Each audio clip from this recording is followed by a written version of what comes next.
Welcome, listeners, but take heed. We will say whatever we need to share our knowledge, thoughts, and joy, and even things that do annoy. So join us now, but be aware, we have a tendency to swear. We'll dial it back a little bit. But frankly, we don't give a shit. Welcome to Just Keep Rolling, a Harry Potter book movie compare and contrast podcast. I'm Ellen, and the red-headed Slytherin siren to my left is Keighty. You seriously need to stop drinking before we record. I only had one. One bottle? I am not going to dignify that with an answer. Moving on to the rolling rehash. Last week, we covered the first half of Chapter 12, the Triwizard Tournament, and the corresponding film scenes. The students discover that their train ride to school seems to actually be the least ostentatious mode of transport for students in the wizarding world. Peeves created an indoor slip and slide that turned into a real pain in the ass. Dennis Creevy fell into an excellent first memory at Hogwarts. Ron favored food over new housemates.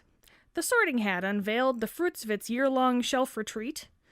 Hermione was sickened to learn about her witch privilege. Filch Jane Fonda'd his way through the Great Hall. And Dumbledore decided against a stand-up comedy career. During episode 75, CSI Hogwarts, our Potter pondering was, what did happen when the troll, the hag, and the leprechaun walked into the bar? Dave said, a troll, a hag, and a leprechaun walk into a bar. They sit at a table, and after a few minutes, the hag drunkenly stumbles to the bar and tells the bartender, I bet you 100 galleons that if you line up 10 shot glasses a foot apart on the bar, I can walk down the bar and pee in every glass without spilling one drop on the bar. The bartender was disgusted, but he saw this hag was clearly very drunk.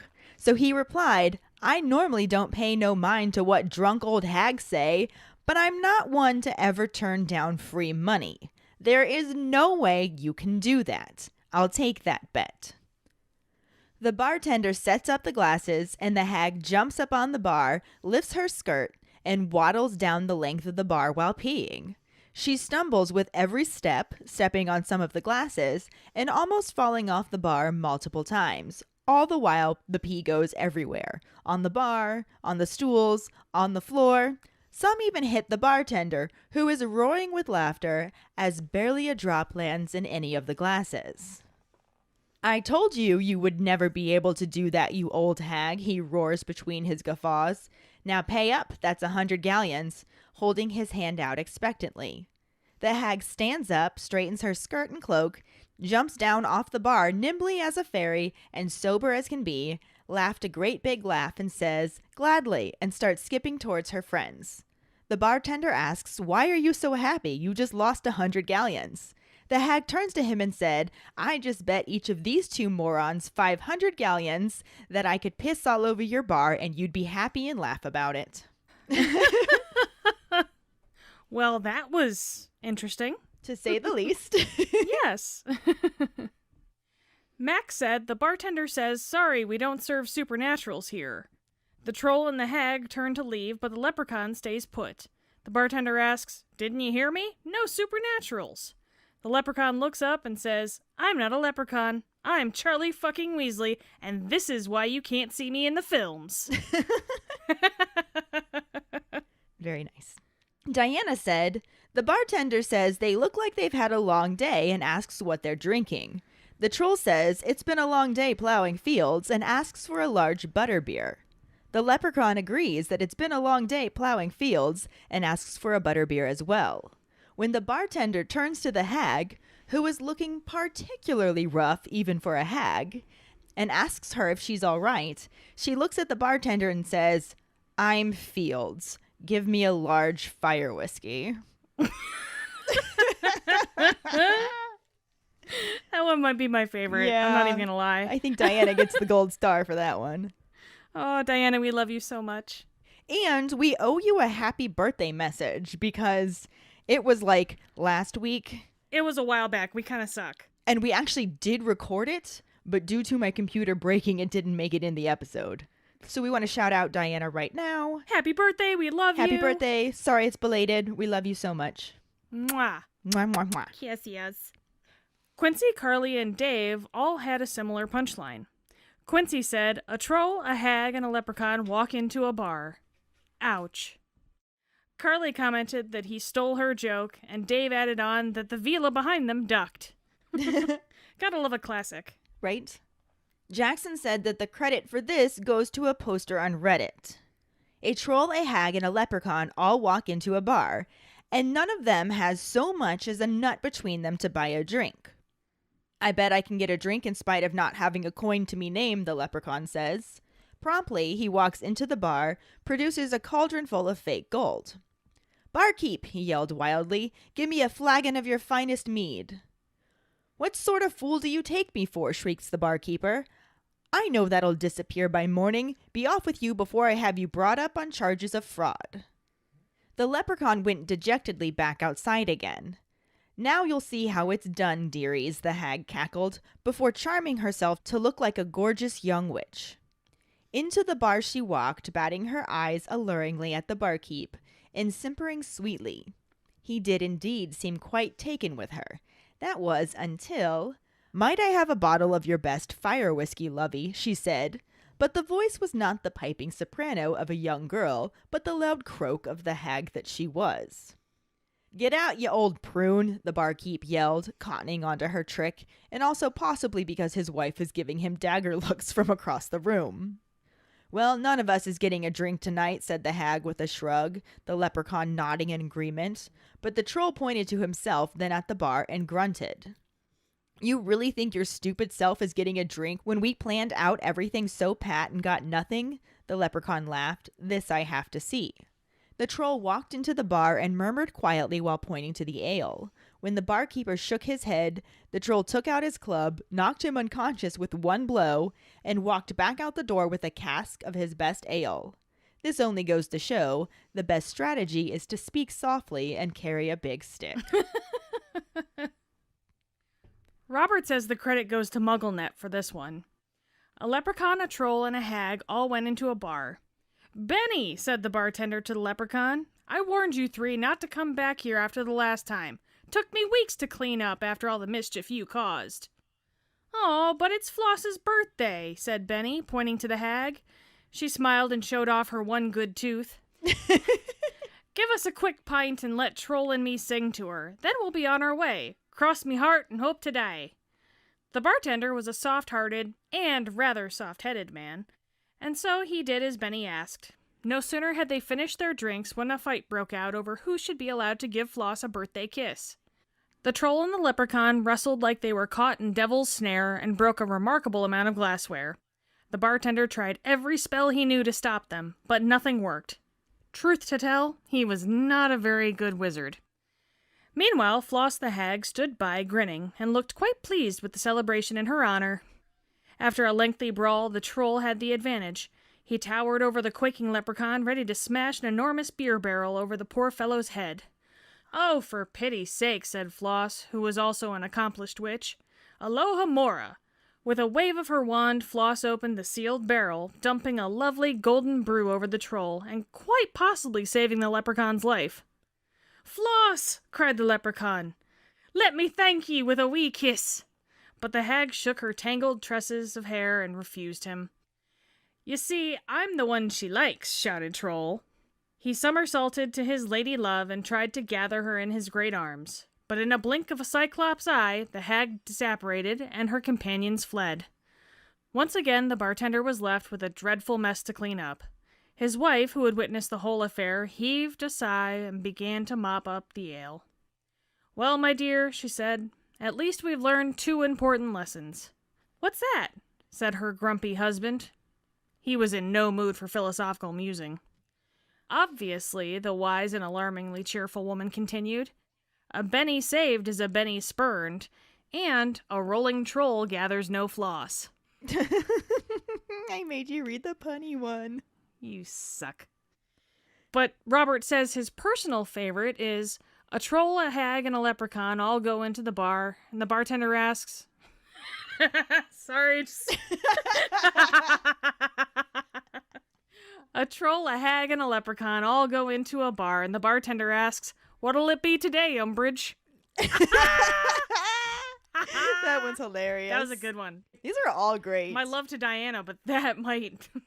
the simplicity of that one is pretty beautiful. So thanks for that one, Robert. Appreciate it. Our trivia question last week was, what did George say was the password to get into Gryffindor Tower? The password was Balderdash. A prefect downstairs told him. Congratulations goes to Mike Riley, who was once again the first to answer correctly, even though Max initially posted it as Just Keep Rolling again, and had to delete it and repost it as himself. Yeah, Mike beat him regardless, but I think we're going to have to revoke his admin status to help fix his confusion. Mike is not a big fan of that idea since it could take away his only advantage. I don't know about that. I mean, it seems like he can hold his own, really. He's up to a 4-week streak now. Halfway to Max and Quincy's record. I think he can do it, personally. I do too, but we shall see. Yep. For now, let's just keep rolling into the second half of Chapter 12, the Triwizard Tournament, and the corresponding film scenes. Chapter 12, the Triwizard Tournament, Part 2. Dumbledore gives a brief explanation on the history of the Triwizard Tournament, which started 700 years ago between the 3 largest European wizardry schools, Hogwarts, Beauxbatons, and Durmstrang. Each school provided a champion that competes in 3 magical tasks. The schools took turns hosting it every 5 years until the death toll mounted so high it was discontinued. Despite several attempts over the years to reinstate the tournament, they were not successful until now, as they worked very hard all summer to ensure that no champion will find themselves in mortal danger. He tells them that the heads of Beauxbatons and Durmstrang will arrive with their contenders in October, and the selection of champions will take place on Halloween by an impartial judge. The winner will receive the Triwizard Cup, glory for their school, and 1,000 galleons prize money. This news is greeted with much enthusiasm, with Fred announcing that he's going to go for it. But Dumbledore continues speaking, informing them that there will be an age restriction for safety and only students 17 years or older will be allowed to put their name in.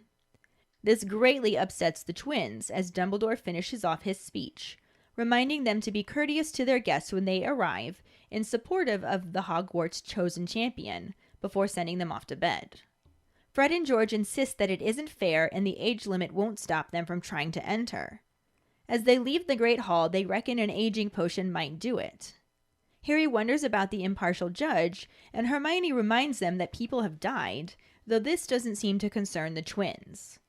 Ron asks Harry if he'd want to enter if they can get around the age limit, but expects that they haven't actually learned enough. Neville joins in the conversation, saying he definitely hasn't, but he thinks his Gran would want him to try, so he can uphold the family honor. His train of thought is cut off as he gets his leg stuck in the trick step, and Harry and Ron have to pull him out. Ron smacks the visor down on a laughing suit of armor as they continue on their way to the Gryffindor common room. They give the password George learned from a prefect, Balderdash, and Hermione casts a glare at the flames in the fireplace and mutters slave labor. They all head to their dormitories, and Harry, Ron, and Neville enter theirs to find the 5 4-poster beds and Dean and Seamus already getting into theirs. They get ready for bed themselves, and Ron sleepily says he might go for it if Fred and George figure out how to enter. Harry rolls over and pictures himself as the Hogwarts champion. He had just won the tournament, and Cho's admiring face stands out particularly clearly in the crowd. Harry grins and feels very glad that Ron can't see what he was imagining. The movie picks up right after Dumbledore announces that Hogwarts will be hosting the Triwizard Tournament.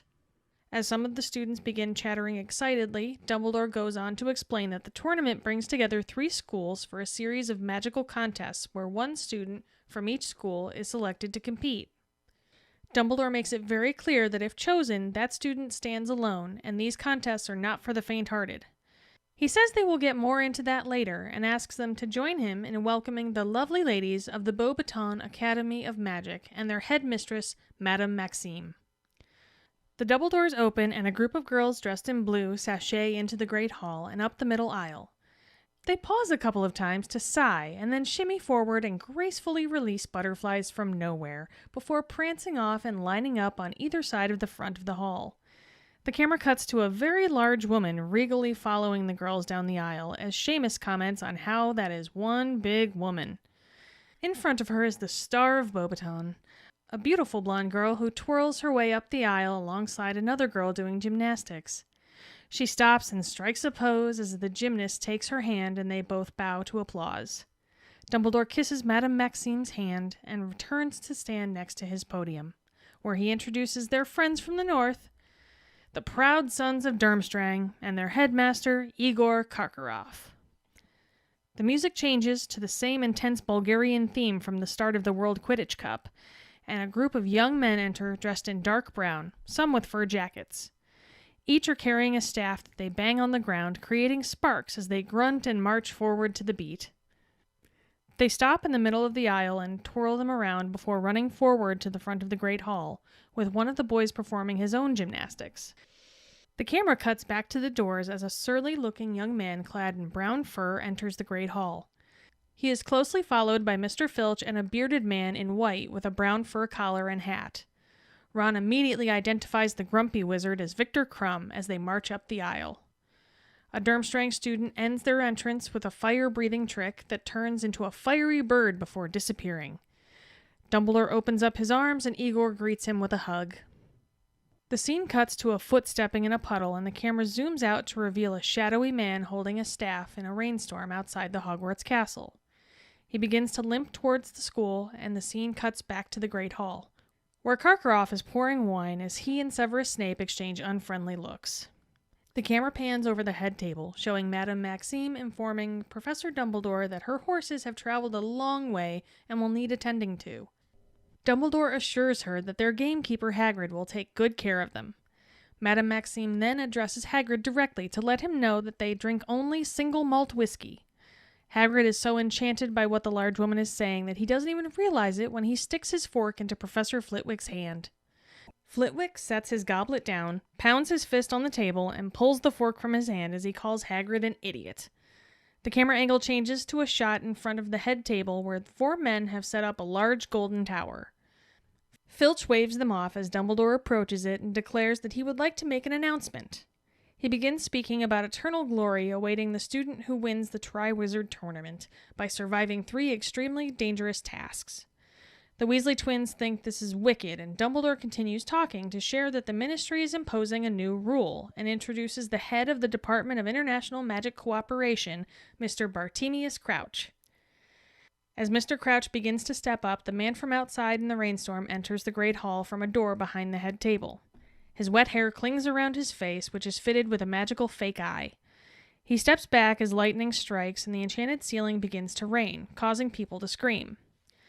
Pointing his wand at the ceiling, he casts a spell that causes the rain to dissipate.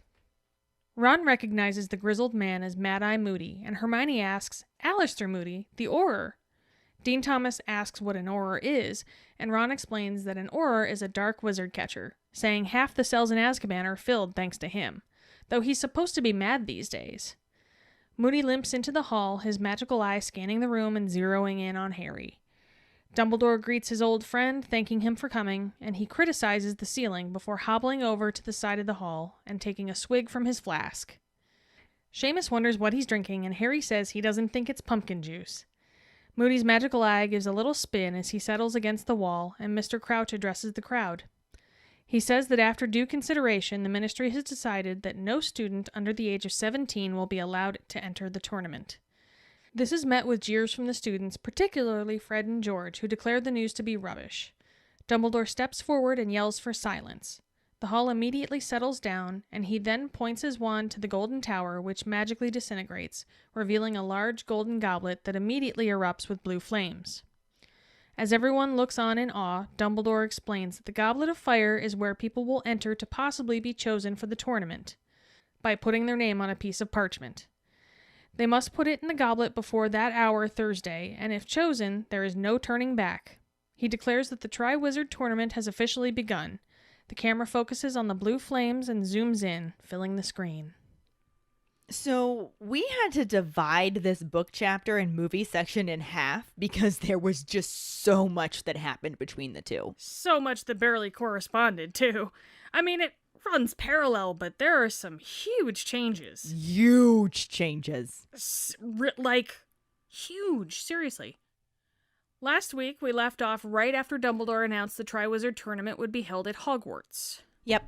So this week, we're picking this up with Dumbledore telling everyone about the event.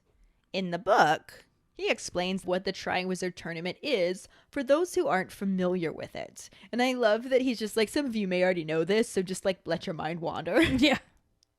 Guys, just go ahead and zone out. It's cool. Come back when you're good. Right? We'll ring a bell when we're done. But for us who may not know, that your minds wander if you do, he explains that it's a competition that began over 700 years ago between Hogwarts, Durmstrang, and Beauxbatons, the 3 largest European schools of wizardry. It took place every 5 years and helped the students form ties with other young witches and wizards of different nationalities.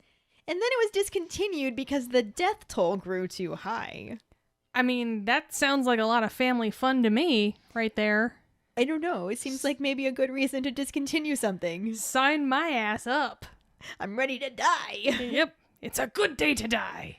Unlike you, Hermione is alarmed by these words. However, all of the other students seem to be ready to sign up, because they are all whispering excitedly, and even Harry is more interested in the tournaments than the deaths that happened centuries ago. That's because they all have selective hearing.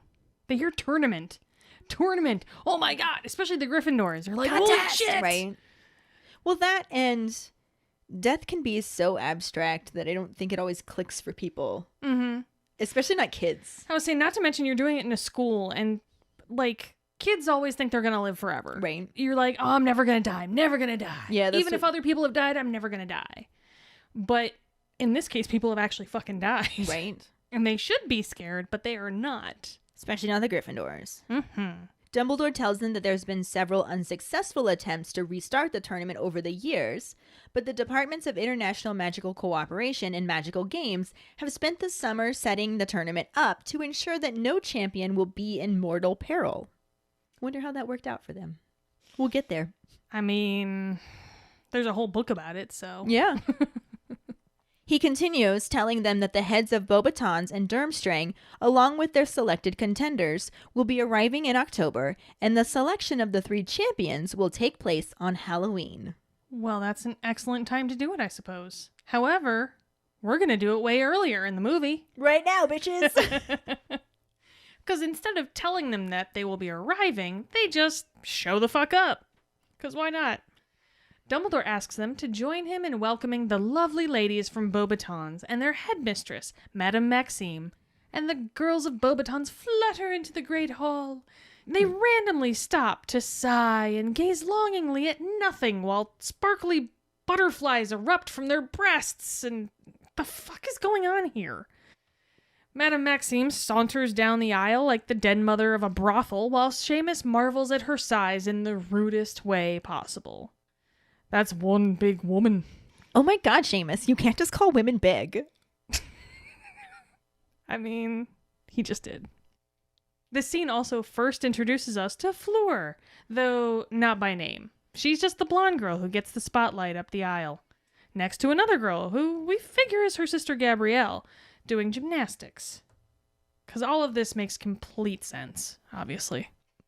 They both stop at the front of the Great Hall and strike a pose as everyone claps. I mean, clearly, they don't get invited to eat. They were invited to entertain at the end. I mean, that's the best time. To show up as a dessert. Anyway. Dumbledore somehow appears out of nowhere. Poof. And he escorts Madame Maxime up the aisle, and he kisses her hand and returns to the podium that they never actually showed him leaving, so he can introduce their friends from the north. Dun dun dun dun.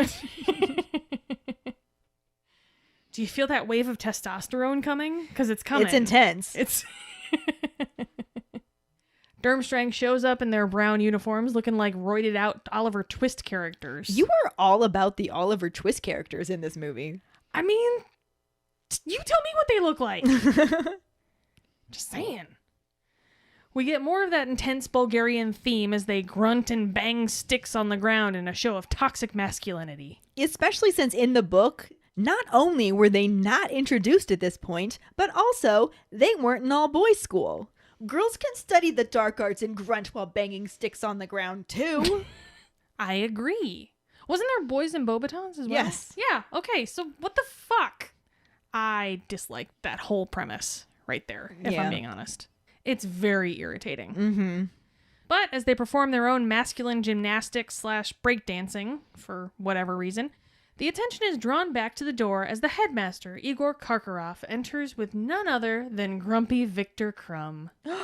It's Victor Crumb. Oh my god! It's Victor Crumb.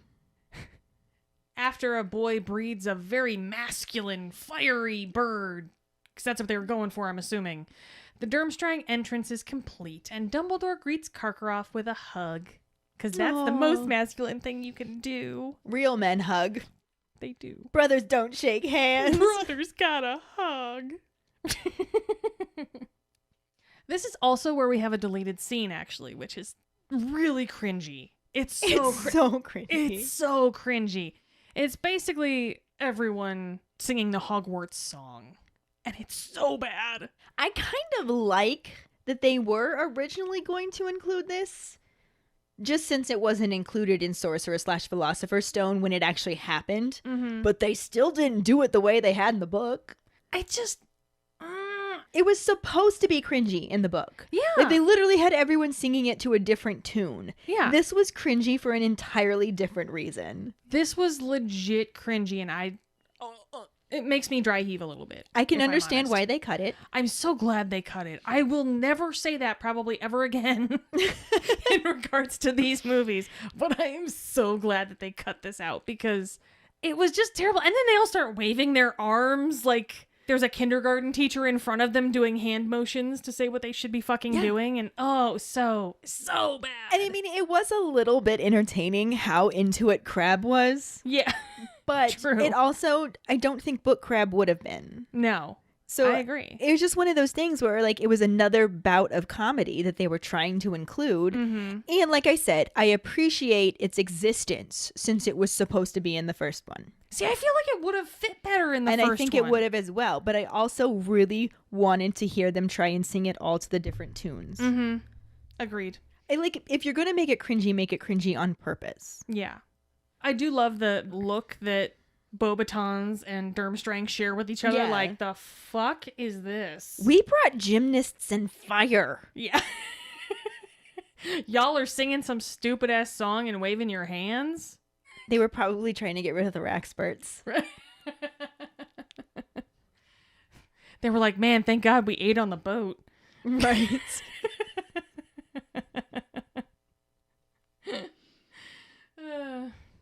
Anyway, while that's all going on, outside, a shadowy figure obviously regrets telling Azuber to just drop him off on the corner as he trounces through the rain. Gee, I wonder who this guy is. Right? Back in the Great Hall, Karkaroff eye-fucks Snape while pouring his drink. I still don't think he's eye-fucking him. How do you not see eye-fucking with that? Like, they're totally eye-fucking. If you say so. I feel like you see eye-fucking everywhere you look. I mean... Dirty mind. She has a dirty, dirty mind. I'm sorry, like... Let's just keep rolling. Madame Maxime explains how to care for her drunken-ass horses. Hagrid is so mesmerized by the large woman that he stabs Flitwick in the hand with a fork. Because apparently he's done cooking. Really? It must have been his tine. Oh my god, fuck off. Wow. Flitwick becomes quite angry and is a bit of a dick to Hagrid for a simple mistake. I'm pretty sure there's a rule in place at Hogwarts that says you aren't allowed to fork the other teachers. Wow. Really? Mm-hmm. Wow. So if Hagrid would have used a spoon, it would have been okay? I would think so. Spooning's pretty innocent. It can lead to forking, though. It can lead to forking. It can indeed. As long as nobody's doing any knifing, it's probably okay. Fingers crossed. The movie goes on to show 4 random, probably ministry wizards. We assume. Yeah. Sure. Seems reasonable. No-name wizard number 1, 2, 3, and 4. They weren't there in the book, so no way to know. But they're setting up a large golden tower in front of the head table. Filch dismisses them as Dumbledore approaches it, announcing that he would like to make an announcement. He begins speaking about eternal glory awaiting the student who wins the Triwizard Tournament by surviving 3 extremely dangerous tasks. Gred and Forge say wicked in unison, because that's what they do. Twin talk. Yeah, and this way we didn't have to pick a twin, so it worked out nicely. Dumbledore mentions that the Ministry is imposing a new rule and introduces the head of the Department of International Magical Cooperation, Mr. Bartemius Crouch. This does not happen in the book at this point, or really in this way at all, which we'll talk more about later, because Mr. Crouch is not present at this feast. Mm-hmm. It's just Dumbledore letting them know that they will be hosting the tournament and guest wizards. But watching the film this time around, I noticed that they full-on introduced Bartemius Crouch at the exact moment that Mad-Eye Moody shows up. And that was some movie brilliance right there. Mm-hmm. Dumbledore is saying Bartemius Crouch as the camera is showing Mad-Eye Moody. What? It's almost like foreshadowing or I know! something. It's crazy. I never picked up on that before. So we're going to talk more about that as we go on. Obviously, we all know who he is, but we like to pretend like there is some mystery while we're going through this. So there's no mystery. There's no mystery. Except for the things that we discover for the first time, like the fact that they foreshadowed this moment for us. Well, true, yes.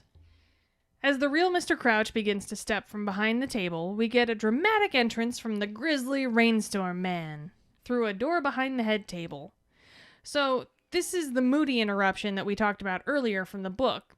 So this is when the Moody interruption we talked about earlier from the book actually happens in the movie. In the book, he enters through the normal doors, but it is kind of a similarly dramatic entrance, though the movie does, of course, play that up some. What?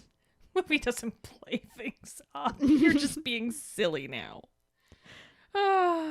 Seriously, though, he looks like a wet Irish wolfhound with a lazy eye. Like, honestly. And it gets extra dramatic as lightning strikes the enchanted ceiling. People scream as it starts to rain, and bitches going crazy. That's pretty dramatic. It is. And obviously we know, because we already talked about it, that the enchanted ceiling was flashing with lightning, but it wasn't like a dramatic, loud rain falling on the Great Hall sort of thing. Yeah. Because I don't think that's how the sky actually works in the book. I thought it just reflected the sky outside, not actually physically mimicked it to the point of rain falling indoors. I always thought that it happened because the school itself knew that something was off with Mad-Eye. Like it was reacting to him walking in. Interesting. That's what I always thought. I mean, I had assumed they were just giving him a dramatic entrance. This could make a good Potter pondering. Works for me. Yay, I thought of one. Go me. Moody points his wand at the ceiling and casts a spell to stop the rain. Ron recognizes him as Mad-Eye Moody, and this is where we get a bit of the conversation that happened last chapter in the Weasley kitchen. Hermione asks, Alice to Moody, the aura, and Dean Thomas busts out some glorious one-line wonder magic. Except this time, he's just the one-word wonder. Aura? The movie actually gives Ron a chance to explain something, as they have to somehow fit in the information that an Auror is a dark wizard catcher, and half the cells in Azkaban are filled thanks to him. He also mentions that he's supposed to be mad these days. Like his eye. Yeah. It's almost like that goes in with the nickname, too. It's Right. crazy. What? So this is all a very watered-down summary of the actual conversation in the book previously. Yeah, no snarky twins, no birds of a feather, no Bill, no Charlie. Charlie. Ed Sheeran. Oh, yeah, that guy. Okay. Gotcha. Moody's magical eye is already in teacher mode as he scans the room and picks out the most troublemaking student. Spoiler Harry? alert, it's Harry. We get a little line from Dumbledore that lets us know they are old friends, and Moody calls the ceiling stupid, implying that it's happened before. And then he hobbles over to the side of the hall and pulls out the fun flask. Because, I mean, that's what I do the second I enter a room full of children. Seamus wonders what he's drinking, and Harry says that he doesn't think it's pumpkin juice. It's what I wish I could do whenever I enter a room full of children. Drink pumpkin juice? Yes. This is a bit different from the book as well, since though he does take a long drink from his flask, we know he also sits at the head table and eats some sausages after sniffing them. Because you got to make sure they're okay. And that's how you do it, is by sniffing sausage. I mean, I wouldn't want to put a sausage in my mouth if it didn't smell good. Right? You always want to sniff your sausages. Just saying. Good advice. Good life advice. For many occasions. Yes. In the movie, his magical eye gives a little spin as he settles against the wall, and Mr. Crouch addresses the crowd. He announces that the ministry has decided that no student under the age of 17 will be allowed to enter. This news is not taken well, especially by Gred and Forge, who shout, "That's rubbish! That's rubbish!" Dumbledore yells for silence, and the hall immediately settles down. Which never works as well in real life, mind you. Right? Plus, in the book, Dumbledore shares that an impartial judge will select the contestants who will be vying for the Triwizard Cup, glory for their school, and a 1,000-galleon prize. At every house table, students are either staring intently at Dumbledore or whispering to one another, Fred specifically whispering down the table that he's going to go for it. Yeah, in the movie there's no money. 'Cause, you should all be just perfectly willing to risk your lives for just a giant cup. Yeah, and glory. And yeah, sure. Dumbledore begins to speak again, and the hall quiets once more. He doesn't have to yell silent. He just talks, and they shut up. Mm-hmm. Also not how it works in real life. Well, you're not Dumbledore. That's true. So there's that. But he tells them that the heads of the schools in the Ministry of Magic have decided that only students who are of age, that is to say 17 or older, will be able to put their names in for consideration. So there's a similar reaction. Mm-hmm.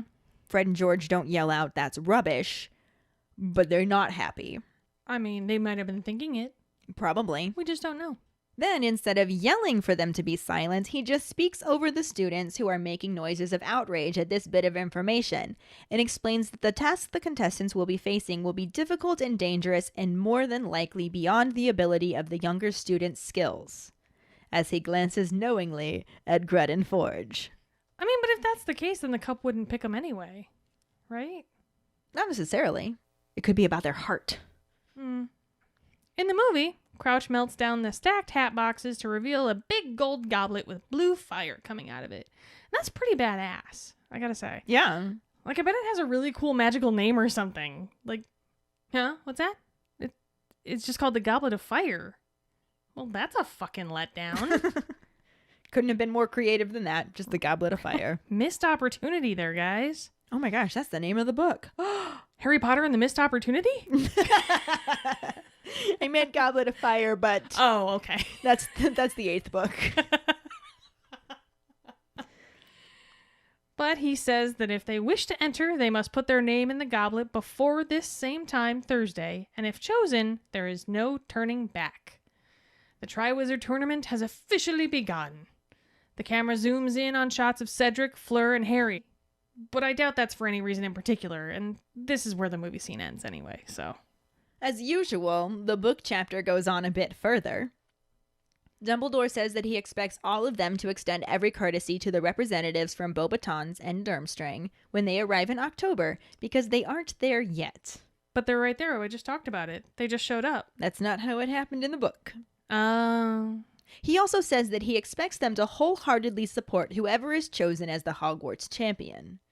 With this last announcement, he sends the students off to bed so they will be rested before their lessons start the next day, and returns to his seat where he begins talking with Mad-Eye Moody. The students all noisily exit the Great Hall, and George says that they'll be 17 in April and they should be allowed to have a shot. Fred says that won't stop him from entering and being able to do the things they normally aren't allowed to do, plus get the prize money. Sure. I mean, I still don't think he quite understands the concept of, like, mortal peril, but sure. He might. He just may not care. It's worth it for the gold. But if he dies, he doesn't get the gold either. I feel like there needs to be like a, "I'm sorry your son died" money. Ron muses about the 1,000 galleons, and Hermione urges them forward while Fred and George debate how Dumbledore could prevent underage students from entering. Harry wonders who the impartial judge could be, and Ron reminds Fred and George that Dumbledore knows they aren't of age, when Fred suggests a few drops of aging potion could be a way to fool the judge. Fred says that the judge is the one who decides who the best student for the champion is, from the names entered, and Dumbledore's just trying to keep them from entering their names. That was a roundabout way of being like, well, fuck Dumbledore. I'm going to do it anyway. Right? I do what I want. Hermione reminds them that people have died. But Fred says that was ages ago, and the risk adds to the fun before he turns to Ron asking if he wants to enter if they figure out a way around Dumbledore. Nobody dies anymore. We're all immortal. That's so last century. Ron says it might be cool, but they probably haven't learned enough. And from behind their group, Neville gloomily agrees that he definitely hasn't learned enough. Poor little Neville. Poor Neville. Oh. He says that his gran would probably want him to, though. And that she is always telling him that he should be upholding the family honor. Because, no pressure or anything. Right? None at all. Poor Neville. Sure. He is interrupted from his next thought when his foot gets caught in one of the trick stairs that he had forgotten to jump. Harry and Ron pulling him up by his armpits while a suit of armor clanks and laughs at him. Yeah, I'd say you should really not. Don't enter, Neville. Don't enter. Poor Neville, but don't do it. Yeah, bad call. Bad call. They reach the entrance to the Gryffindor Tower and the portrait of the fat lady who asks for the password as they approach. George says Balderdash, and the portrait swings aside to let them in the common room, where a crackling fire is blazing. Hermione glares at the flames, and Harry hears her mutter slave labor under her breath before she says goodnight and makes her way to her dormitory. She sounds hangry. Probably. Harry, Ron, and Neville make their way to their own dormitory, where Seamus and Dean had already settled in. Ron shakes his head at the stationary picture of the West Ham football team Dean has up next to his poster of Victor Crumb. The boys change into their pajamas and climb into their beds, which have warming pans underneath, probably put there by the house elves. Oh no, Hermione's going to be so cold. Right? The storm continues to beat down outside, and Ron sleepily says that if Fred and George find a way to, he might enter the tournament. You never know. And Harry responds, "Suppose not," before rolling over with images of him tricking the judge and becoming the Hogwarts champion playing in his mind. His arms in the air, the whole school cheering and applauding, Cho's glowing face clearly standing out. And he grins into his pillow, thankful that Ron can't see what he sees. And this is where the book chapter ends. So no illusions of grandeur. No, none at all whatsoever. No. Harry hasn't gotten a taste of being the hero and wanting more. Or he has in the previous 3 books. Exactly. That's my point. I was agreeing with you. Oh, okay.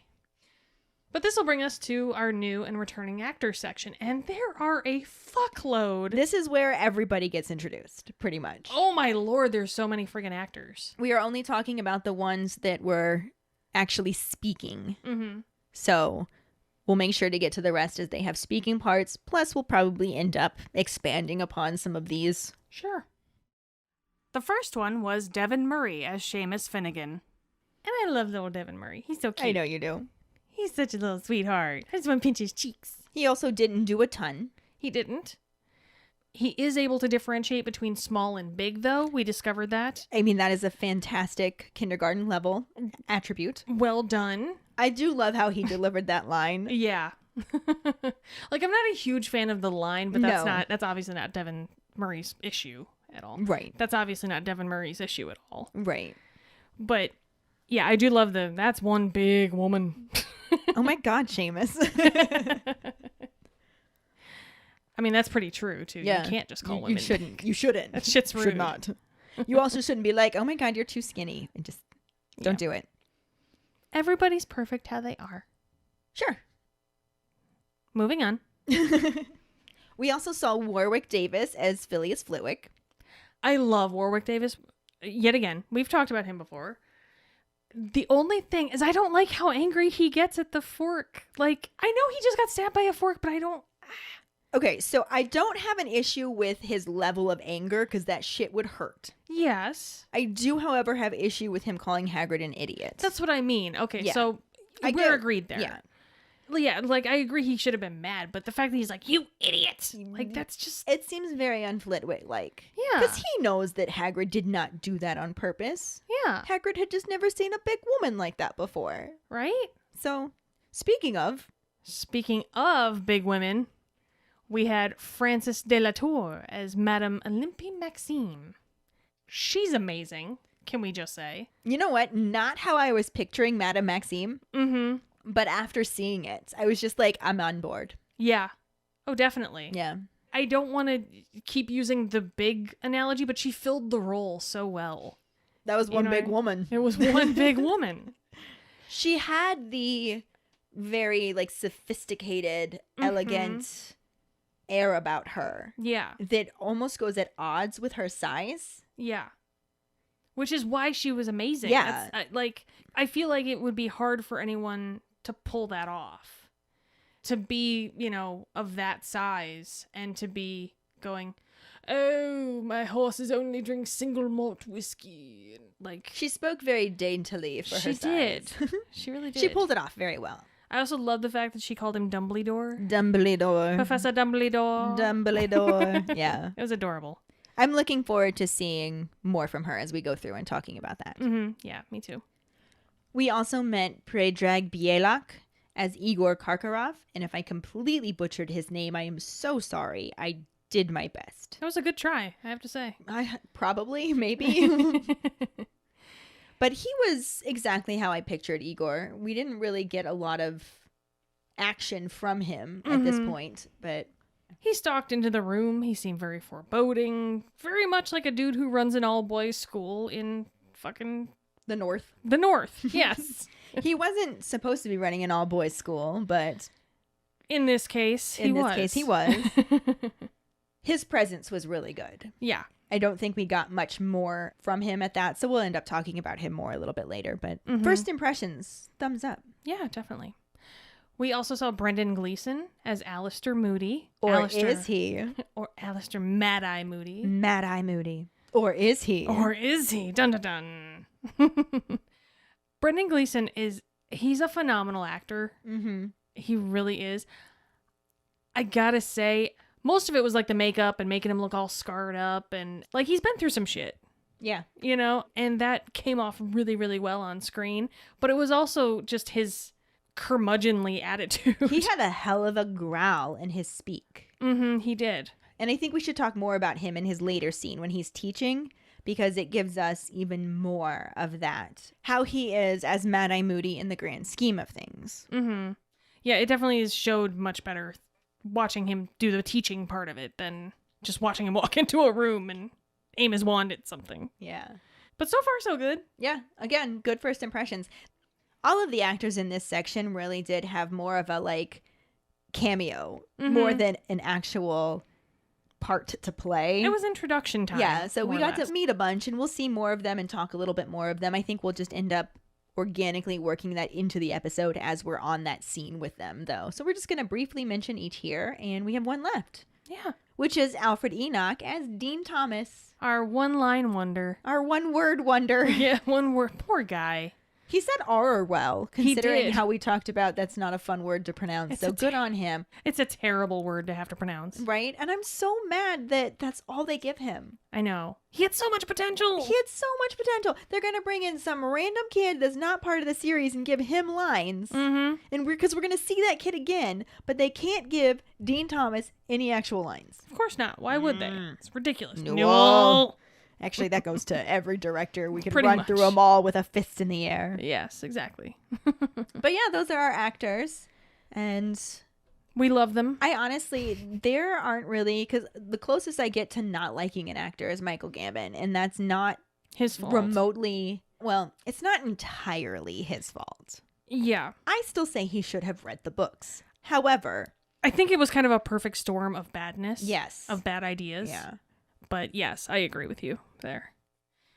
But that will bring us to this week's Potter Pondering, which is, what are your thoughts on the lightning striking as Mad-Eye Moody enters the Great Hall? Find the post on our Facebook page and share your thoughts. We really look forward to reading them. And now for our Sorting Hat story, which is from Nona Janet. She writes, I'm following you on Spotify now. Smiley face emoji. I'm a Hufflepuff. My Patronus is a dolphin, and my wand is beechwood with a unicorn hair core. I started reading Harry Potter when I was about 8 years old. I got the first book for Christmas, and this year, 10 years ago, I had a first date with a Slytherin. We went to the movies to watch the last film. Now we're married for almost 2 years. Aww. Thanks for sharing your Sorting Hat story with us, Nona. Congratulations on being married almost 2 years. That's what my husband and I are coming up on, too. I love the fact that your first date was to see the last film. See, Harry Potter brings people together.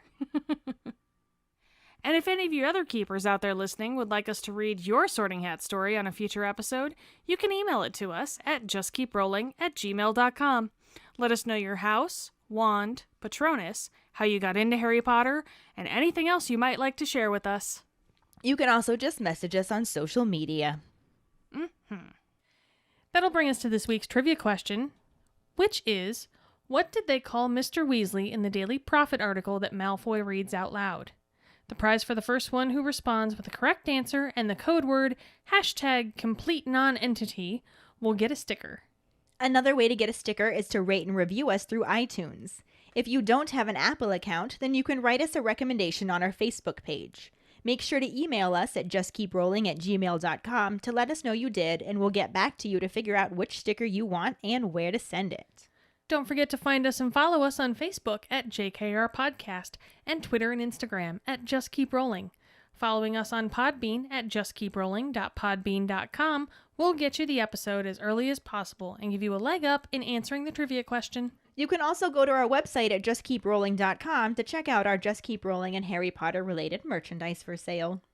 Don't forget to subscribe to our YouTube channel where we post our weekly podcast episodes, cooking show episodes, vlogs, bloopers, and other random videos. If you would like to support us as a patron, you can sign up on patreon.com/justkeeprolling. $2 and up a month will get you some awesome perks like Just Keep Rolling swag, access to patron-only Facebook groups, chats, our Discord channel, virtual hangouts, and more. As always, any support you can give is greatly appreciated. And join us next week when we talk about Chapter 13, Mad-Eye Moody, and the not at all corresponding film scenes, because everything that happens there happens later. Thanks for listening. We hope you hear us again. I'm Keighty. I'm Ellen. Until the next time, Just keep rolling.